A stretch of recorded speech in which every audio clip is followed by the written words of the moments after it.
Hello, and welcome to Anime Audio Commentary. Today I'll be commenting on episode 10 of Dungeon Meshi. If you'd like to watch along, then start watching now.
Alright, so last we left off, Lias and company interacted with that other party, and to be honest, I was kind of down on the episode just because, Namari's a traitor, refusing to help a friend and for money. That just kind of sat poorly with me, but I do think that the idea of eating a water elemental to regain magical essence, that was kind of interesting. And, it certainly was an ordeal.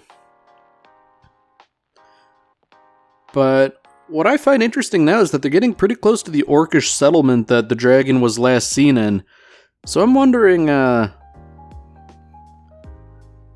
surely they can't get to the dragon so early on, right? Or if they do, it's gotta be a fluke, they encounter the dragon and then it gets away or something. Man. That's interesting. That tentacles would be indicative of mechanisms and gaps and stuff because that's, places they can worm their way into and live. I mean, that would indicate to me that this is probably a very dangerous path to take, considering that it's this gigantic spiral staircase and, the whole thing is teeming. I guess in order to confirm that suspicion, we can notice Lias' sword was shaking. It doesn't do that unless there's something going on. Oh, he named his sword. Maybe I didn't catch that before, but that's something alright. Oh my god. Oh, that was rather brutal. I mean, it's no less than what the French deserve, I guess, these frog people showing up like that. They do have an interesting strategy, disarm your prey, toss their weapons down the spiral staircase, and then, presumably in hand-to-hand combat, they would have the upper edge. I get the feeling that, everything's going to fall on Chilchuk, his cunning.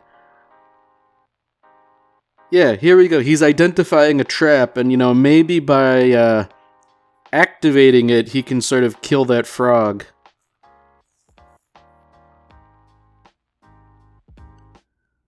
Oh, that is an interesting dilemma.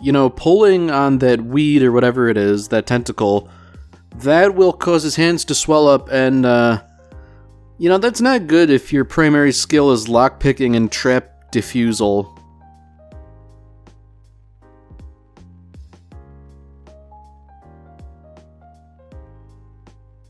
Oh.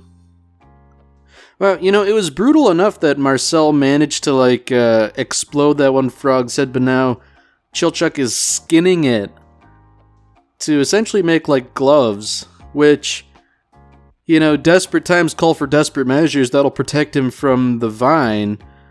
But, man, I don't know if I could be able to do that. Like, that's kind of asking a lot. Man. I'm reminded, I was going to say paradoxically, but no, this is kind of in line with Konosuba. Small people getting eaten by frogs, although these frogs are a lot more menacing, I would imagine, than the giant toads. These guys have some degree of sapience, it would seem. They're smart enough to disarm people before engaging them directly. Which, they're not as maybe inherently threatening as a giant toad would be, but I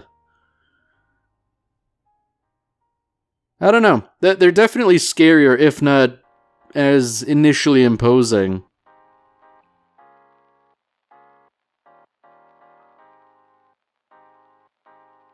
Surely they're not going to eat the frog people, are they? Because, this might be one of those edge cases where they might be a little too human-like to eat. Oh, God. Oh, this is somehow worse. They're skinning the frogmen to wear, and they're eating them. Oh. Tentacle gnocchi. That's an interesting dish, because gnocchi, that's like a sort of like Italian pasta, but it's made from potato flour. I guess if the tentacles are sufficiently starchy, they could make for a substitute, but eating the frogmen. Maybe the men suffix is more indicative of their supposed sapience, but man. It's also telling that Marcel was convinced to wear the disguise by telling her she looks cute in it. That's a lie. I think they're just, telling a fib to coerce her, but boy. I guess when desperate times call for it, this is a decent solution to get through the tentacle forest here, but oh man, that's gotta be so disgusting. Maybe it's no different from skinning an animal and wearing it as we do sometimes anyways with leather, but I feel like there's a bit more processing that goes into leather that sort of separates it from our minds, that this was once an animal. I guess, most of us aren't tanners. We don't do the tanning and the curing of the leather ourselves anyways.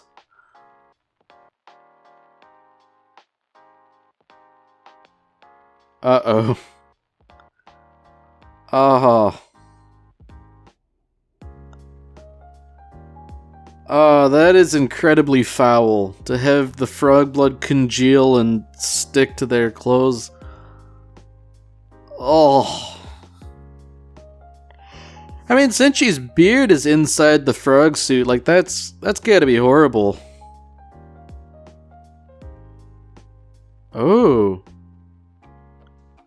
Interesting. That is some bizarre gnomish magic to use, I guess, essentially a painting like that. I was kind of hoping we wouldn't follow up with these guys, because I don't particularly like them, but I'm wondering why. There's gotta be a reason, right?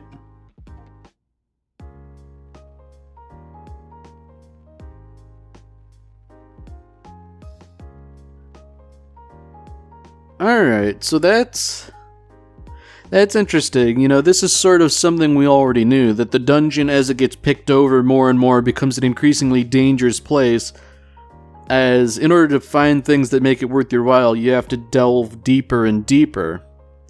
But what can you really do about that aside from garrisoning the dungeon, which I'd imagine would be prohibitively expensive? And then I guess there's also the issue of the orcs who have settlements of their own,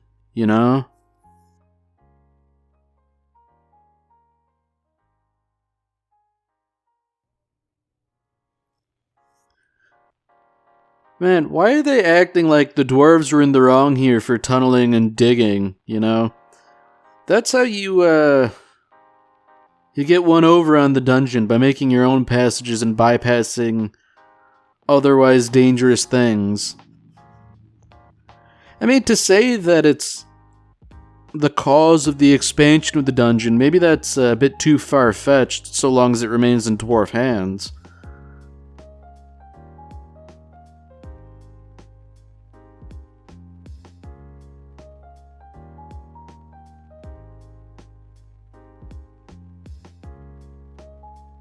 Alright. So that's curious. They seem to have a manuscript from the wizard who made this dungeon. So maybe that gives some sort of insight into combating it or otherwise nullifying it.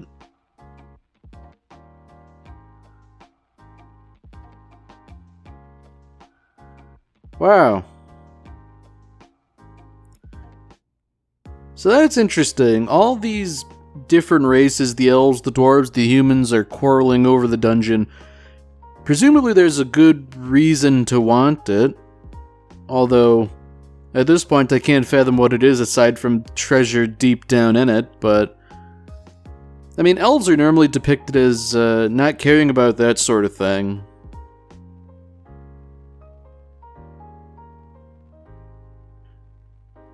Alright. So I guess there's a fair bit of intrigue going on, you know, despite what is ostensibly the main story of Laius trying to rescue his sister.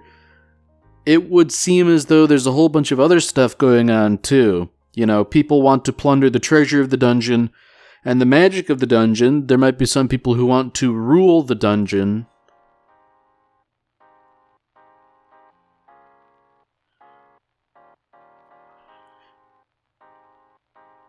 Interesting. So this gnome here, he's trying to, I guess, maneuver things a bit.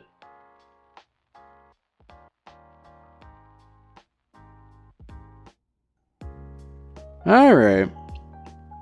So I get the feeling that he's probably doing this for his own gain somewhere, or somehow. Like, if this blueprint for the dungeon does truly exist, then it would be at the very bottom. And, you know, if you want it, you have to keep funding expeditions. And this gnome is graciously helping out this human guy. But something tells me he's kind of in it for himself.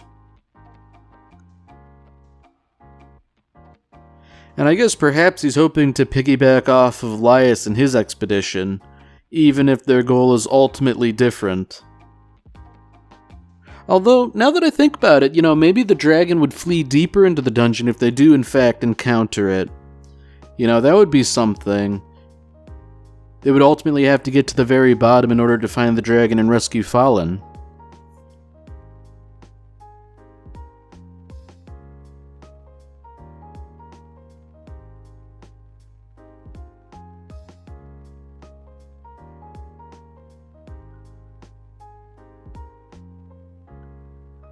Okay, so what's Namaria doing? You know, they were going to hire her again, but she seems to be kind of busy running an errand.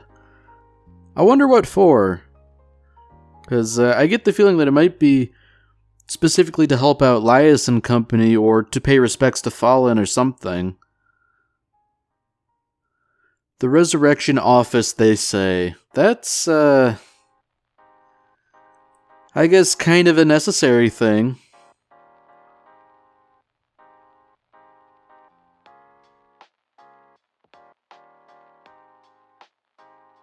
So I wonder who Namari is looking for. I mean, I guess this guy knows it's Fallen, but I wonder why she's asking, because I think it's pretty much confirmed that she is dead, and her body's not accounted for presently.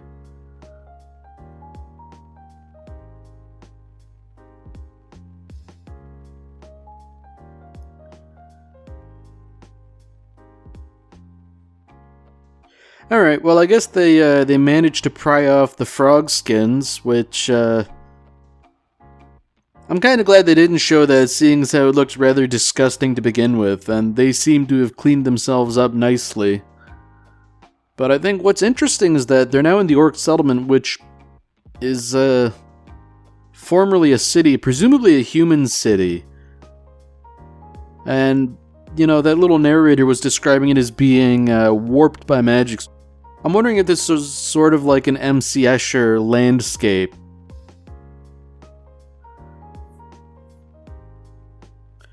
That would be interesting. But I guess the question is, I was going to say, where would a dragon be hiding out in a place like this, but I think we might have found some direct evidence, seeing as how those wargs were burned to death. Yeah, I mean, given that they're still smoldering, they can't be that old.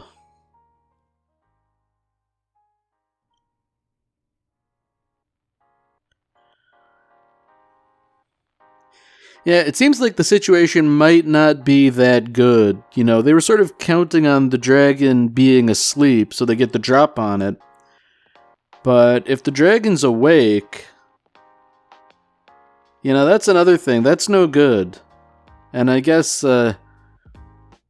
as Marcel brings up, there's the additional wrinkle of what if, all the activity the dragon's doing that speeds up digestion, that would be decidedly bad.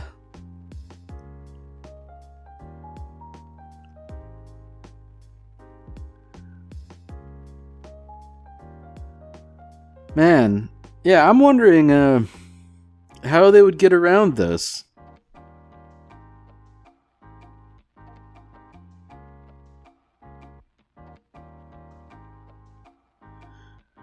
Yeah, so I guess they've fought dragons before, which is interesting. The team that they used to have was reasonably equipped, but that's no longer possible now. At least because Shuro and Namari did significant work to try and, slow down the dragon, but without the two of them, it's just Laius and Senshi. And I feel like just based on the numbers, they're not going to be as effective. And what's more, they don't have Fallen to provide defensive magic either. So I guess no matter how you look at it, they're not really well equipped to fight a dragon, especially if it's already been awake.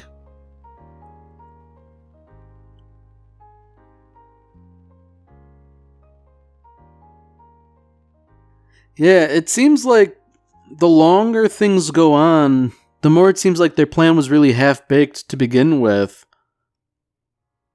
I mean, really their only chance, it seems like, was if the dragon was in a deep slumber. Maybe they could kill it or at least cripple it while it was sleeping, but if that's not the case, I don't think they can really do anything unless they were to, I guess, enact some sort of plan, like collapse a tunnel on the dragon or something to try and pin it in place.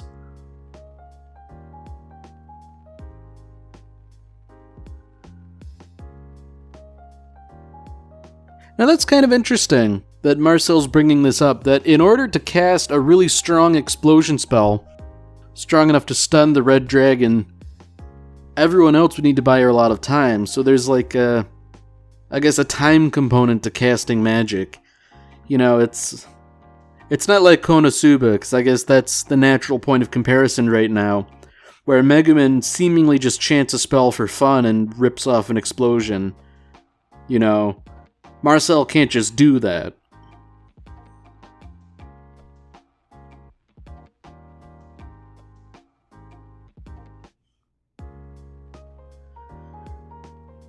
Alright, so Laius is using his noggin here. If they can't fight the dragon in a head-on confrontation, they need to use what few advantages they have to outmaneuver it.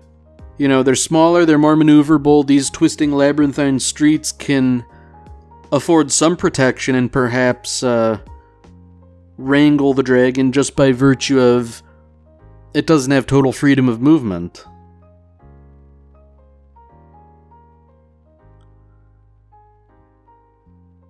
And that's another thing, Senshi's pot made of adamantine, maybe it could be a form of protection against the dragon.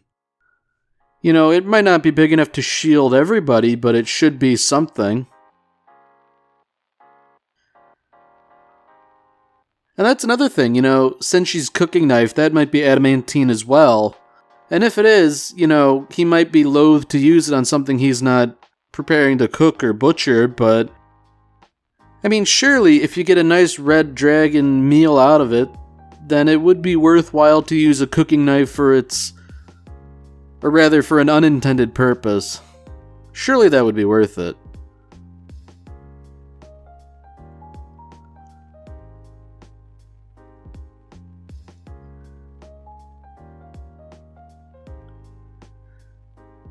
Alright, so Senshi's, he's thinking ahead here. I mean, it was the big downfall last time. They were hungry when they fought the dragon, so cooking a big filling meal, you know, surely that is in part the solution.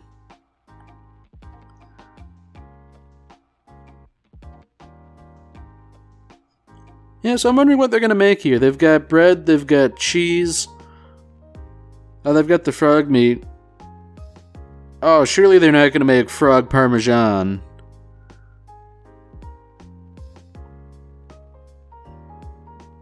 I wonder if somebody's gonna make some silly statement like, oh, it's just like chicken.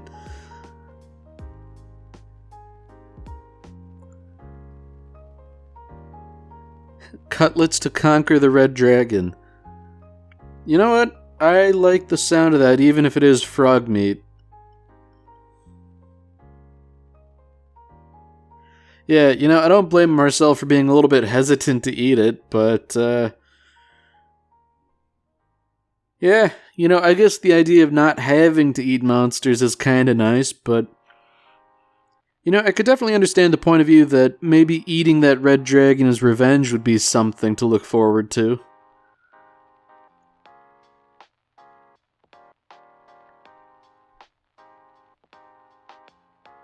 You know, the way everybody's talking, this does feel like it's kind of coming to an end almost. But surely that can't be the case, right? This is episode 10 out of 24 or 26, you know, there's got to be more to this. There's got to be some wrinkle that happens that causes them to have to do more stuff. I mean, maybe that bit about all those different races vying for the dungeon was the setup to it, but how are these guys necessarily involved, I wonder? Oh boy. You know, it seems like their meal was well timed, because, I'd imagine giant footsteps like that can only be the red dragon. And just looking at the sheer scale of this guy, seeing only little bits of him as he passes by windows, man, it really is a massive critter.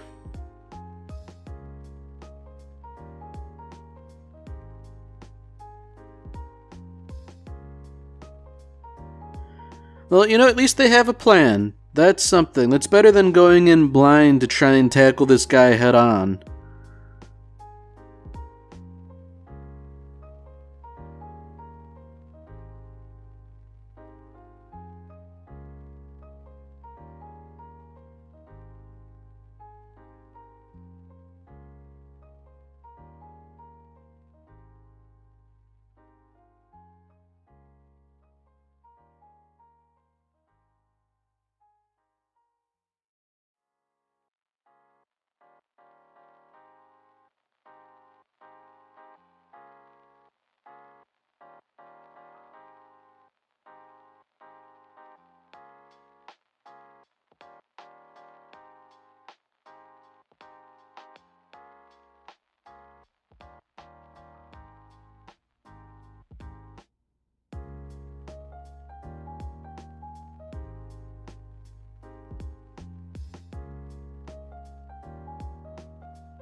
Alright, well that's it for this episode. If you've enjoyed it, then by all means, tune in for the next one. See you, Space Cowboy.